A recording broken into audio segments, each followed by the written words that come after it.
Okay, so thank you all very much for joining us. Welcome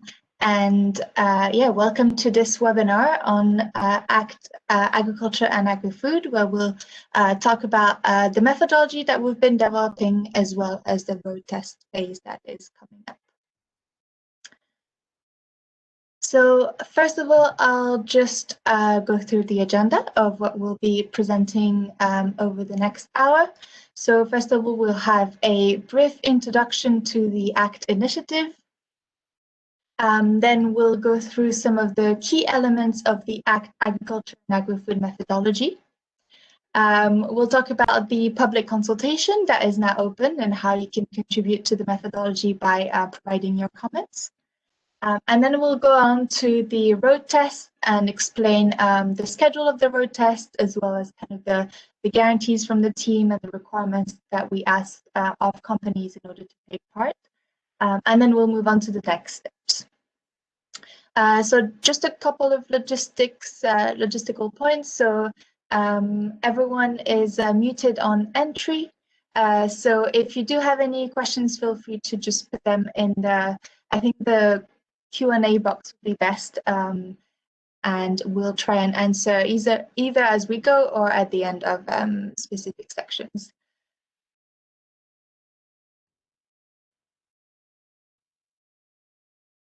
So I've got a quick question that I'll answer first of all. Someone is asking whether they're the only one. So you can't see the list of participants that's on the webinar, but there are a few people on there. Great, so I will just keep going with a brief introduction to ACT. I do apologize, I know some of you have heard this a few times already, but we'll try and keep it brief. So first of all, just quickly, just to go over what is the ACT initiative. So ACT stands for Assessing the Low Carbon Transition. It is a joint voluntary initiative that was launched by CDP and ADEME. So ADEME is the French agency for the ecological transition.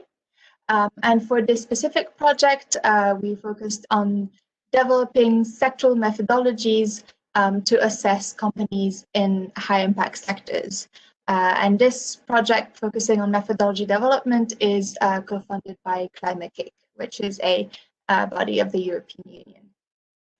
So just to quickly introduce myself, so my name is Alice De Palma, and I co-led the development of this methodology with my colleague from ADEME, Anaïs. So Anaïs, if you want to go ahead and introduce yourself. Yeah, thank you. Hi, everyone. I'm Anaïs Gabalden. I'm working at ADEME. Just as Alice said, I was also co-writing the methodology for ACT Agriculture and Agro-Food sector. Thank you very much.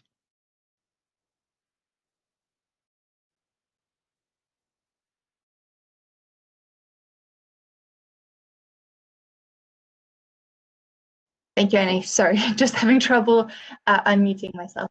But thank you. I'll keep moving.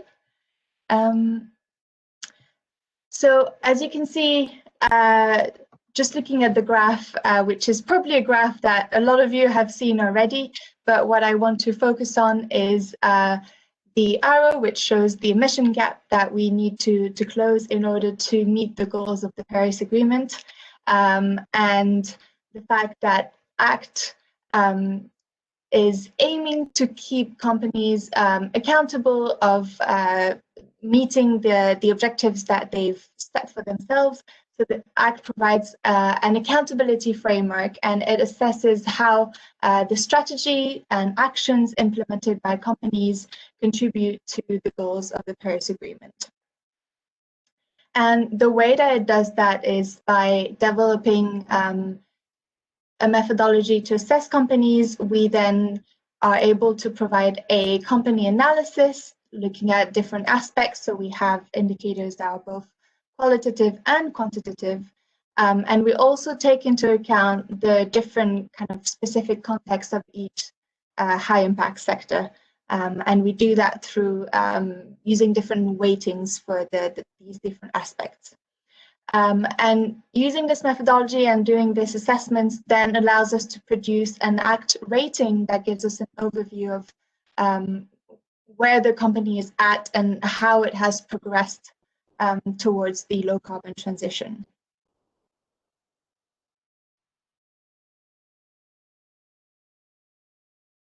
So as I mentioned, we have been focusing on sectors with a high environmental impact. So since 2016, the ACT initiative has developed methodologies or sectoral methodologies to assess companies in the different sectors. So all of the methodologies that are completed, that you can see on the left, are available on the website. And we are currently working on a few more. So you can see agriculture and agri-food here is part of development of a few other, we're looking at a few other sectors at the same time. And then we're also preparing to start the development of 4 new methodologies in 2021. But really this was just to give you an overview of all of these sectors that we're either currently looking at or that we will work on very soon.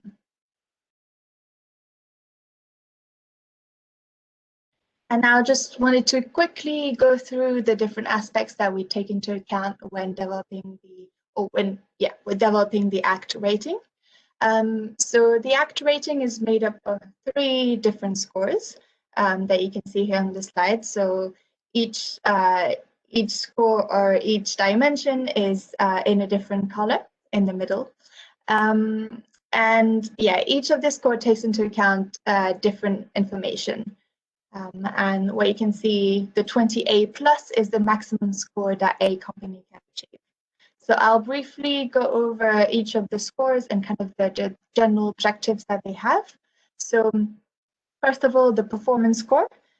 So the performance score is made up of 9 different modules, so you can see here in the table. And the aim of the performance score is to measure the alignment of a company strategy with a low carbon economy through these 9 modules. And it looks at elements like the emission reduction targets of the companies, its investment in research and development, climate expertise of the company management, as well as engagement throughout its supply chain, and some other aspects as well. And there are different indicators within each module. So there is a certain level of alignment that is based on the ACT framework, which provide an overall structure that we try and follow. But we also do take into account the specific context of each sector. So we might add in specific indicators or take out some that are not relevant, depending on the information that we have. So some of the indicators are either quantitative or qualitative, and they also include some sector-specific benchmarks. Then moving on to the narrative score. So the narrative score allows the analyst to go beyond the preset indicators of the performance score and include a holistic range of information. So we've got a couple of examples here. For instance, the consistency and credibility aspect checks whether the company's transition plan is consistent with its business strategy. We also have risk, which looks at whether, or kind of evaluates the risks that could undermine a company's ability to successfully implement their low carbon transition plan. And then moving on to the trend score. What the trend score does is it aims to forecast changes in the company's alignment with a low carbon transition. So it just aims to answer the question, if the ACT assessment was to be repeated again in the near future, would the company have a better score, worse score, or more or less stay the same? And the combination of these 3 dimensions give us the complete ACT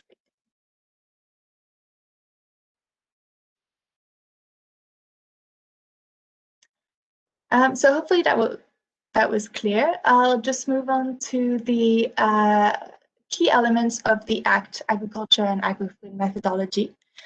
So this is a methodology that Anais and I developed over the last 6 months. So with some major help from a technical working group, which includes experts from the sector. And I just wanted to mention that it's nearly finalized, but we do have a few aspects to still work on over the next couple of months. And we also would really like to hear your feedback as well, so we can make sure that we've taken into account all of the information that we can. And that will be through the public consultation that we'll present on a little bit later. So what you can see here are some of the key considerations that we've taken into account when developing the methodology.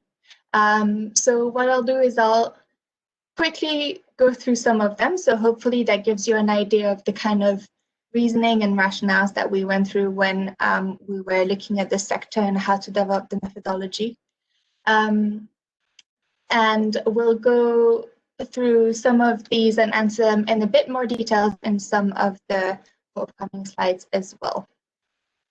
So we looked at, or I guess we actually asked ourselves questions like, how do we develop a decarbonization benchmark that is relevant for the sector, but also keeping in mind that we've got time constraints. We have to develop a methodology within 6 to 7 months. So it cannot be too detailed. So we kind of had to keep the time constraint in mind, but also make it as relevant for the sector as possible. We also looked at including aspects of climate change adaptation in the methodology and in the different indicators. Something that's quite important is to keep in mind that ACT looks specifically at GHG emissions reduction and mitigation. So we don't usually include adaptation, but we do realize that for the agriculture and agri-food sector, it is a very important element. So we did try to include it wherever we could. We also looked at actions against deforestation and how we could take that into account, knowing that in terms of obviously measuring the emissions and having a benchmark, it's not something that is very well developed currently in this sector. So we do try to include it as well where we could, based on the resources that we had and the resources and information that were available. We also thought it was really important to reflect the different levels of influence that companies have in the agriculture and agri-food value chain, and kind of recognize that it differs depending on the type of company. So this is something that you'll see in a bit more detail in the weighting scheme that we've developed. And finally, we also had the question of including negative emissions. So again, in the ACT initiative and framework in general, we don't include things like carbon offsetting, but we know that aspects of the negative emissions like carbon sequestration are important for the sector. So we did decide to include that in the benchmark as well.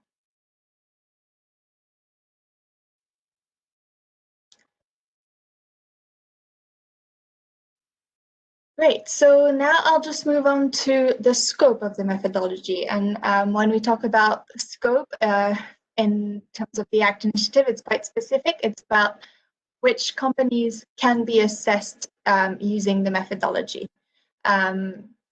And what you can see here on the slide is a summary of which type of categories are what can be assessed using the methodologies and which ones cannot. The ones that can be assessed are in green, and the ones that are present in the sector but cannot be assessed using the methodology are in red.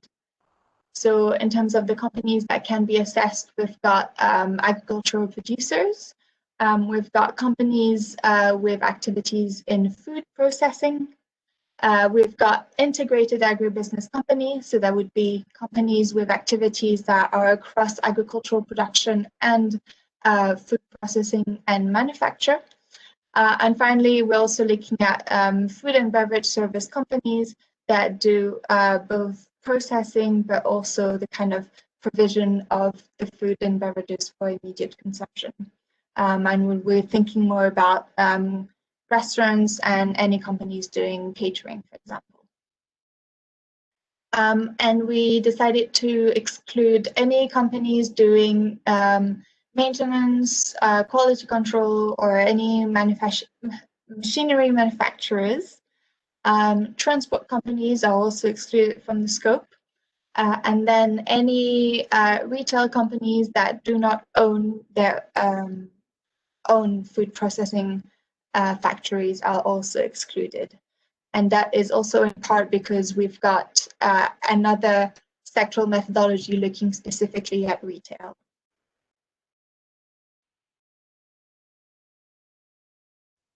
So I'll just move on to the emissions boundaries. And so this was also a very an essential part of the methodology development, because it was about deciding which sources of emissions are included in the methodology. And so I guess I'll start with the graph that you can see here on the slide, which shows you the share of emissions coming from the food sector, first of all. So as you can see, it's about a quarter of global emissions. And then you've got a breakdown here on the slide. And in terms of deciding which emission sources to include and exclude, first of all, we follow the ACT principle to focus on the main emission sources. But we also had the additional constraint to align with the decarbonization scenario that we have for the methodology. So you'll hear a bit more about the scenario itself later, but just to keep in mind that explain the choices. So in terms of the emission sources that we've decided to include, so you've got all of the ones included in that kind of square in green, and just give you, I guess, the breakdown, but you can see it quite clearly. So we've included generally land use change, production, emissions from crop production, emissions from livestock and aquaculture, and also on more of the agri-food stage of the value chain, we've got emissions from processing, packaging, and transport. And you've got also the gases that are taken into account as well on the side. And then in terms of emissions that are excluded, we've decided to exclude emissions from the retail stage, as well as emissions from the consumer use space of agricultural products, as well as emissions from the use of biofuels. And we also had to exclude refrigerant gases as well to align with the decarbonization scenario.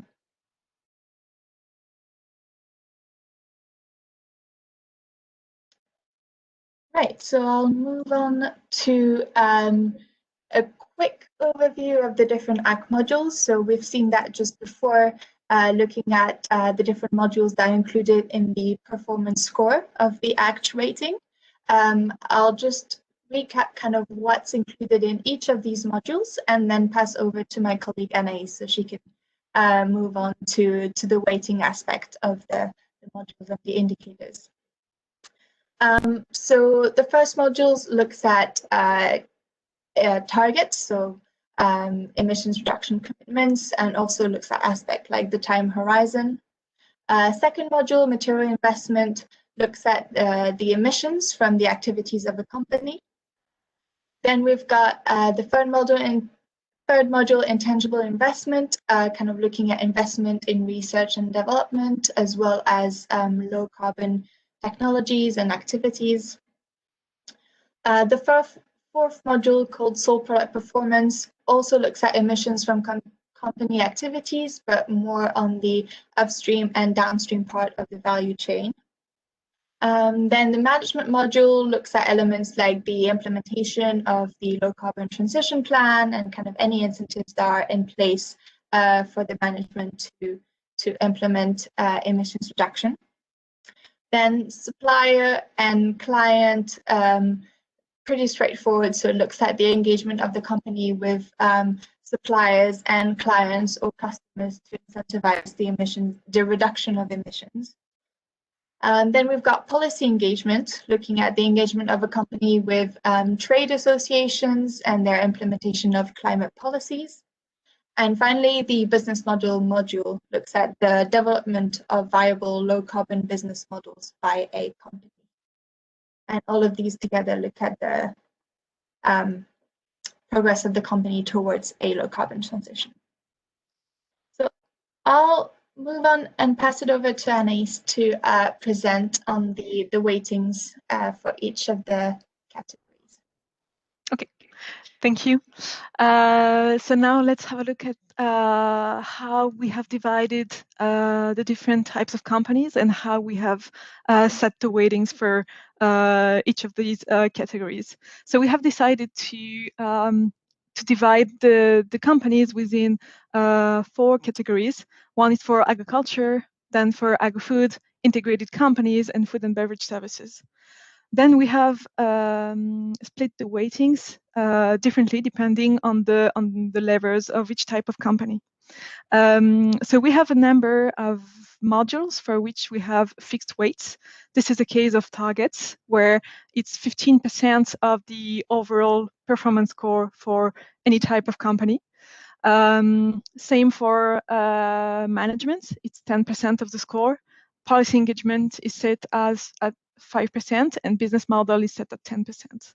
But then we have decided to adjust a bit the weighting depending on the activities and the emissions of each type of company and where are the levers for each of them.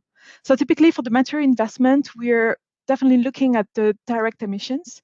And for the salt product performance, we are looking at indirect emissions. That is mostly more or less Scope 3 emissions. So to this regard, for agriculture companies, we have set most of the weight on material investments since most of their emissions come from the farm stage level of their activity. So we have 40% of the performance score attributed to this specific module. But we have decided to evaluate not to evaluate those companies regarding the indirect emissions. That's why we have put 0% for salt product performance module. However, for agri-food companies, we have put most of the weight on the weighting on the salt product performance module, since most of their emissions come from the Scope 3 emissions at the farm stage level on the upstream step of the value chain. We have still kept 8% of the score on the material investments, since these companies have a good leverage for decreasing their Scope 1 and 2 emissions. For integrated companies, this is going to be a flexible weight for material investment and salt product performance module, since depending on the structure of the company. So we have a module that's going to be flexible and that's going to depend on the emissions of the company. So we're going to have more weight while the upstream emissions are higher. For the material investment module, and then we will set more weight on the salt product performance module if the company has a lot of midstream emissions, that is on the process stage. And for food and beverage services, it's kind of the same as for agri-food sector companies. We have put most of the weight on the salt product performance module and 8% on the material investments. For this specific sector, though, we have only 2% of the score that we count for immaterial investment, that is R&D, as Alice has presented, because we, based on the feedbacks we've had for this this specific sector, R&D is not an important lever for these companies. We still have, for this sector, more lever for the client engagement part. So we can move on to the next slide. And here is how we have designed the decarbonization scenario for all of these categories for the agriculture and agri-food sector. So far, there is no release scenario applicable to ACT available in the literature. So we have worked with Climate Focus, team of consultants who worked to develop decarbonization scenarios for any type of products in the food sector that will be assessed in our methodology. We have a level of ambition that is aligning with a 0.5 degrees scenario. And the scenarios are being developed by now, so we can't present them now. They're going to be, you will see in the public consultation an ongoing work on the scenarios, but it's not definitive. It's based on the Poor and Nemechek datasets, which is an article that was published in Science, and it's giving decarbonization pathways for more than 40 products. And we do have data for many countries in the world from this paper. And our future scenarios will include regional decarbonization pathways where relevant. So we can move on to the next slide. Thank you.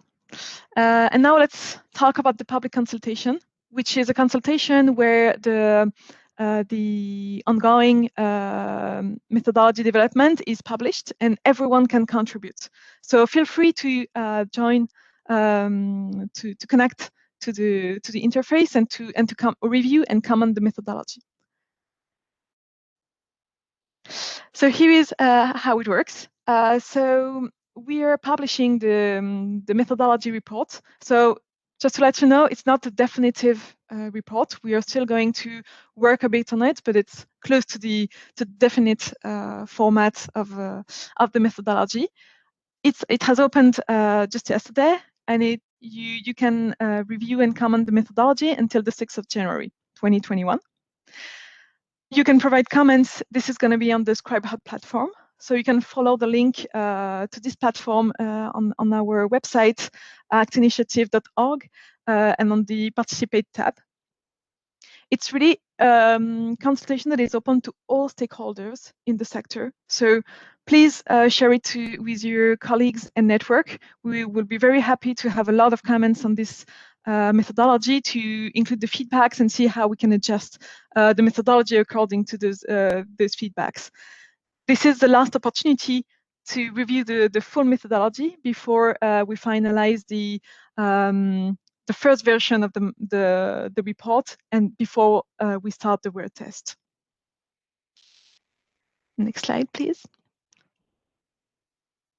Thank you. So here is just an illustration of how you can provide comments for this public consultation, just to show you that it's easy to review and comment the report. So once you're connected to the ScribeHub platform, you will get to that page. So this is an example from the Iron and Steel methodology.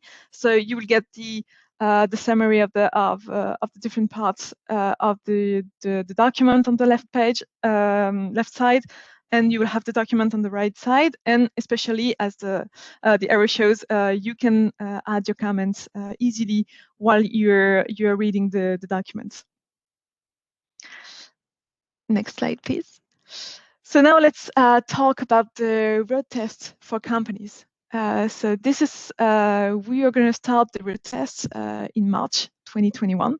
And that's why we are especially organizing this webinar, to show you how it works and to show you how you can apply to it.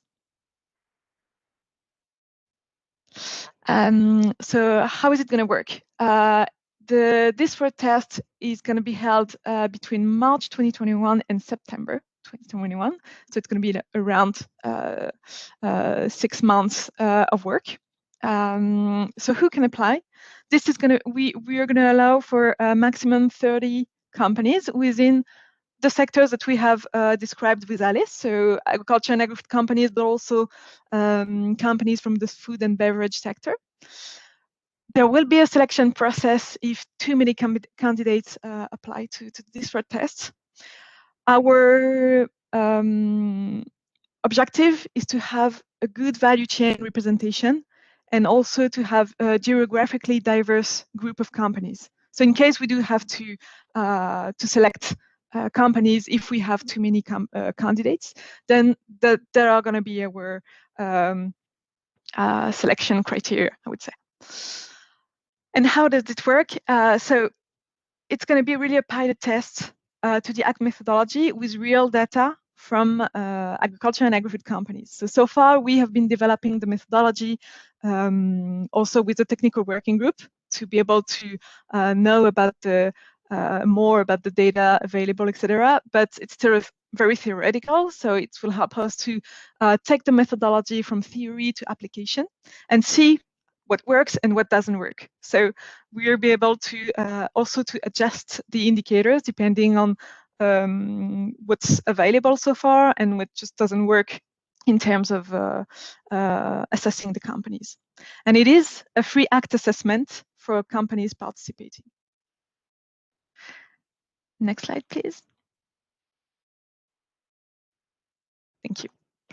And what are the benefits in taking part to this road test for the companies? So the company would benefit, just as I said, from a free ACT assessment regarding its low carbon strategy. It will be also the opportunity for the company to assess its decarbonization strategy and the areas of improvement, because the ACT team will give feedbacks to the company about the overall assessment that has been run. It's also the opportunity to share your expertise to improve the methodology, because we will, as I said, we will update the methodology after the road test based on the feedbacks that we've had and see what are the indicators that work and those that are not working. You can also showcase efforts to reduce GHG emissions to partners and investors. And you can also benefit from training on the ACT methodology, allowing a critical review of your company's low carbon strategy. Next slide, please. Thank you. So here is the schedule for this road test. So it's going to be between March and September of next year. In March, it's going to be the kickoff meetings. So basically, the consultants will get in touch with you to start with the companies to start the assessments. Between April and May, it's going to be the step for data collection with companies. In the third step, the assessments will be run by the analysts. Then there will be feedbacks and scores given to the companies, so individually. And finally, in September, we'll have a final meeting with the group of companies to discuss the lessons learned and see how we can adapt the methodology, see what are the data available, what are the indicators that work and those that don't work. And yeah, that's going to be the final meeting. Next slide, please. What are the guarantees and requirements of the project? So regarding the data, so there is data confidentiality for this road test. So here are the main aspects of it. Your data, as well as your individual ACT score and the individual feedback, will remain confidential between the team and the company. And you can also get, so in terms of the training, the company will also get the support from a fully trained analyst in ACT and sector methodology prior to the road test. And the company can also benefit from a full day ACT assessment training. But regarding the collaboration, you can at all time during the road test, get in touch with ACT team members if you have any questions or concerns regarding the road test that is ongoing. So really an important key point that we know is important for the company is about the data confidentiality. The data, individual ACT score, and individual feedback reports remain confidential. Next slide, please.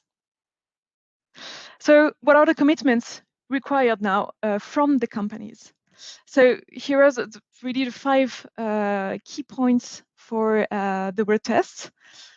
We need you to select a project lead, dedicate 5 to 10 working days to the word tests, be actively engaged through the process. So really from initiation to completion, even if we have gathered the data from the company, the analyst may have to get back to you to adjust some data and see maybe if we need additional data.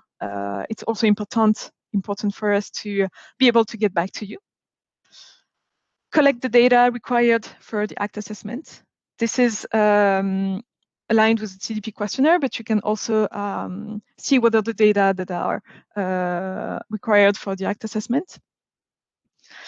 And agree that CDP and ADEM can communicate about the word test.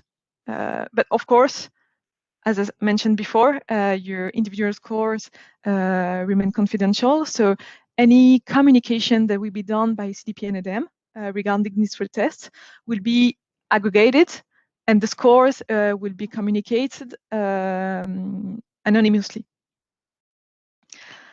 Next slide, please. So how to apply to the word tests? So for this, you can go to our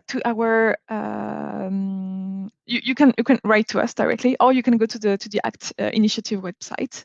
Then you can download the call for proposals and the terms of reference. Complete the application form in the terms of reference and return it by email to the following address: info@actinitiative.org before the 31st of January 2021. You can also get back to Alice or I. This is also possible. So yeah, this is just an illustration of the ACT website where you can download all the documents. Next slide, please. Now about the next steps. So in a nutshell, now you can review and comment the methodology with a public consultation, which is now open until the 6th of January. It's really open to all stakeholders, regardless of whether you were a member or not of the technical working group, or if you want to apply or not to the word test.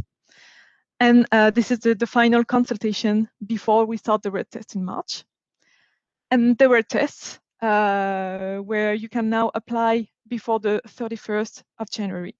And this experimentation will be held between March and September of next year, and is open to 30 companies within the sector. Of course, don't hesitate to get back to us with Alice. Here are the email addresses where you can reach out to us. We'll be happy to answer all your questions and potential concerns about the word test. Thank you very much. So you also have the link to the ACT Initiative website, but yeah, if you just write ACT Initiative on Google, it also works. Thank you very much. And if you have any question, we have now time for questions and answers. So please don't hesitate to ask your questions. Thank you very much.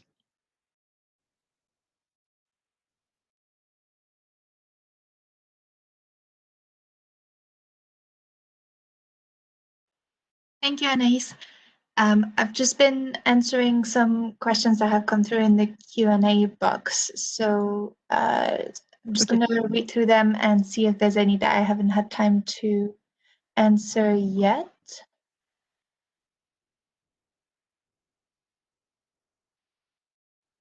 Right, so there is a question about why we included adaptation and negative emissions in this methodology when we haven't in others. So maybe I can take this one because this is what I was talking about a little bit earlier when talking about the methodology. So looking at the different sectors that the ACT methodologies cover, I guess first of all, in terms of negative emissions, because as part of ACT, we don't include carbon offsetting. there weren't really any other kind of negative emissions that we could include for these other sectors. But in terms of agriculture and agri-food, obviously carbon sequestration from the land is a big source of negative emissions, and we had to include it. Maybe one comment for it as well, just for oil and gas. We have also included the carbon sequestration regarding a number of technologies that were mature enough. So it's also included for relevant sectors where sequestration is really an opportunity for reducing emissions.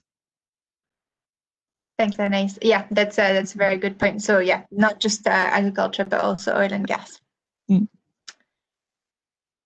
And then in terms of adaptation, well, I guess in terms of the risks that are linked to climate change in the agriculture sector, that was just considered to be very important and something that we needed to consider, at least to some extent, for this sector. I don't know if Anais, you want to add anything else?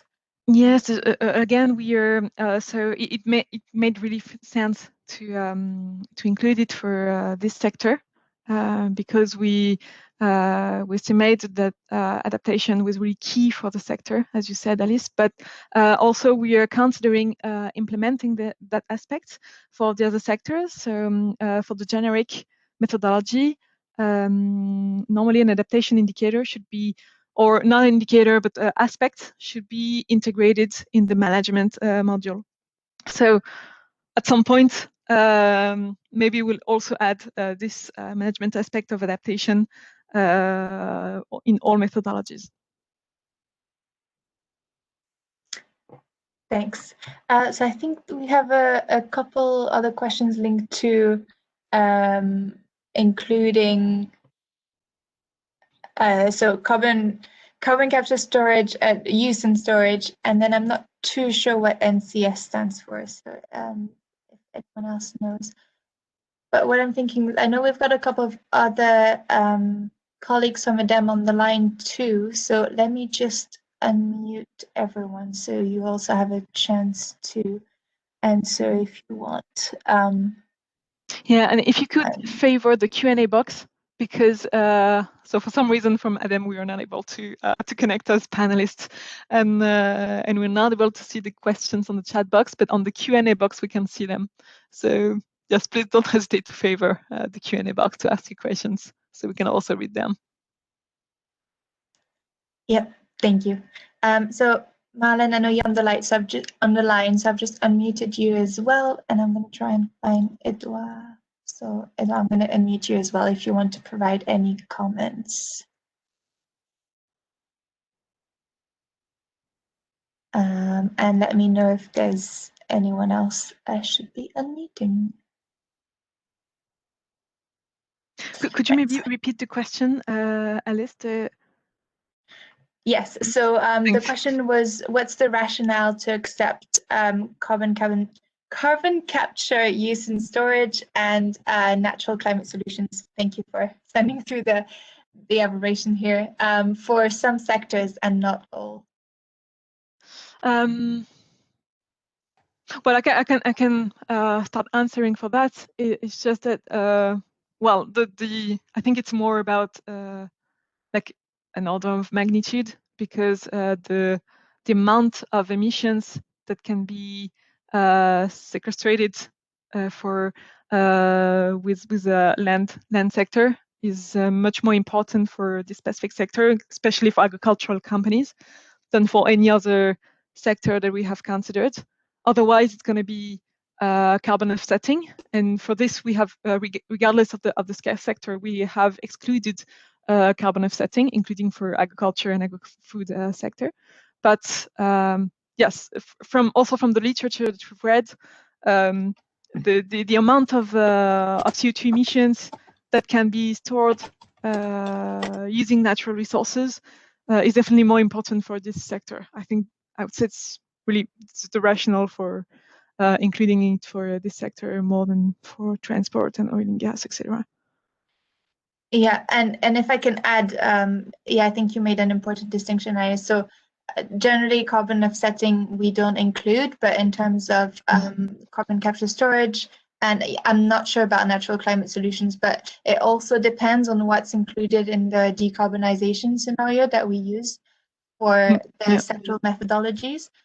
So in quite a few cases, we've used scenarios from the International Energy Agency, for example, and in some of these kind of roadmaps, they do include them. So it does depend on what is available in the literature, as Alex mentioned.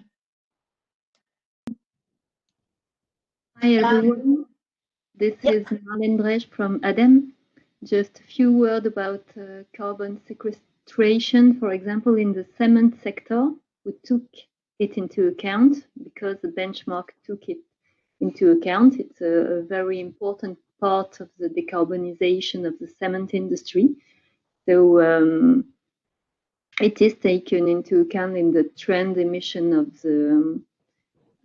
the companies, and it's taken into account for the expenses in R&D also. Great, thank you, Marlene, for the clarification. Just, it's Edouard from ADEM. If I may complete on this point, can you hear me? Yes, we can hear you. So about carbon offsetting, even if we don't take into account this topic in quantitative modules of ACT, because we want to focus on mitigation, it's still carbon offsetting is still an important topic for a low carbon strategy for a company, and so we can also assess and integrate this point in the picture of the company, and especially in the narrative score, which is a different score from the performance score, in order to have the full picture of the company in terms of climate. So that means that it will be taken into account quite qualitatively, and that's the thing we mentioned in the FAQ of ACT, which is available on our website. So just the point that carbon offsetting is not taken into account quantitatively in the modules and the performance score, but qualitatively in the narrative score, it can be assessed in order to have the full picture of the low carbon strategy of the company. Thanks, Edouard. Yeah, and that is true. That is something I forgot to mention, that we will aim to take that into account in the narrative score, like you said. Thanks. Then I see that we had a couple of questions about the alignment with SBT in both the Q&A box and the chat. So maybe I'll just I replied to it in the Q&A box, but I'll just say it again out loud because it is a big question. So we know that there's currently the Science-Based Targets Initiative is developing guidance on how companies can develop their targets, science-based targets for the agriculture, forest, and land use sector. So that's something that we've discussed with them, and also the consultancy developing the decarbonization scenario, Climate Focus, also had conversation and is partly involved in their working group. So there's been some alignment there.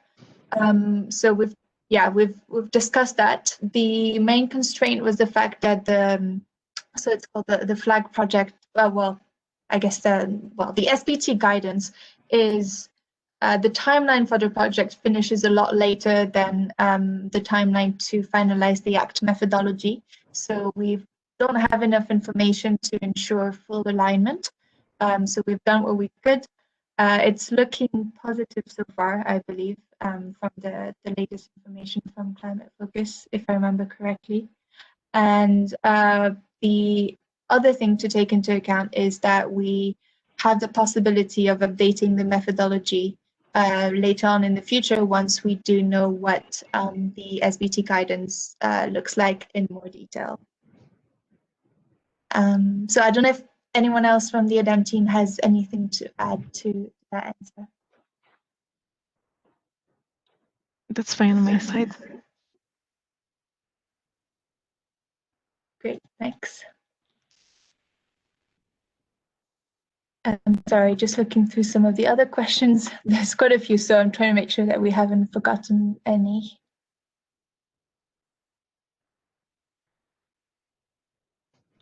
Oh, there is a question about the difference between the ACT methodology and GHG. So it says GHG methodology. I assume that you mean the GHG protocol.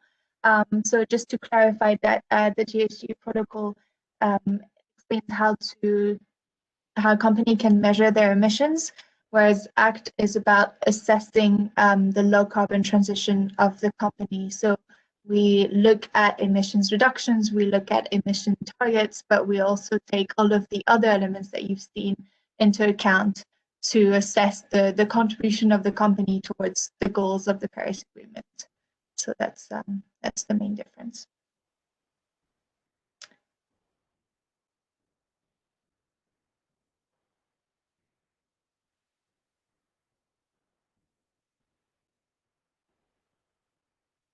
Right, okay, I cannot see any other questions.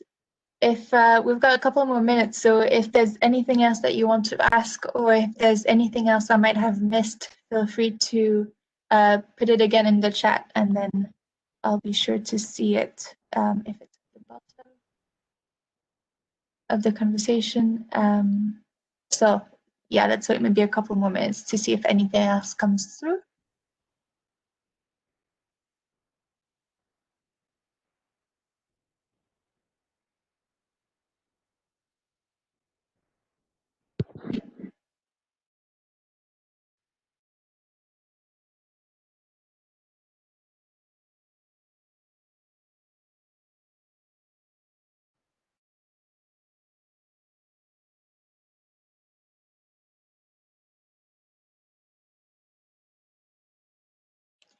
Okay, so there's a question about us adopting standardized location coding.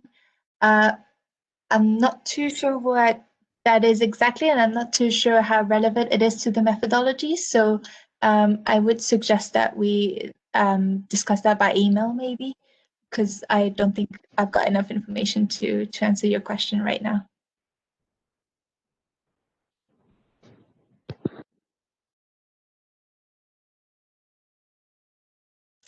Okay, that seems to be it. So we'll circulate the recording to the presentation, and we'll also make sure to add all of the information on how you can participate in the public consultation and in the road test as well in there. So you've got that easily available. And then you also have our contact details as well if you want to follow up on any of that. So thank you all very much for joining, and have a good rest of the day. Thank you very much.